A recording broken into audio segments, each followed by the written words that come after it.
Hi friends, నేను మీ అంబియా ప్రసాద్. సొసైటీలో ఉన్నటువంటి కస్టమర్స్ వరకు ఏ పద్ధతిలో వర్క్ చేస్తే మనకు దొరుకుతాయి? 1, direct reference. 2, door to door campaign. 3, పేపర్లో పాంప్లెట్స్ పెట్టడం ద్వారా కస్టమర్స్ దొరుకుతారు. ఫీల్డ్ వర్క్ చేయడం ద్వారా కస్టమర్స్ దొరుకుతారు. పేపర్ యాడ్స్ ఇవ్వడం ద్వారా కస్టమర్స్ దొరుకుతారు. ఇప్పుడు present new trend digital marketing.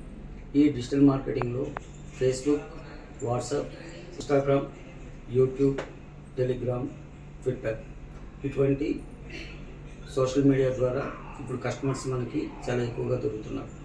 అదేవిధంగా business apps 99 acres, LinkedIn, no broker, OLX, Kutumb app, thumbnail ఇలా అనేక రకమైనటువంటి యాప్స్ ఉన్నాయి.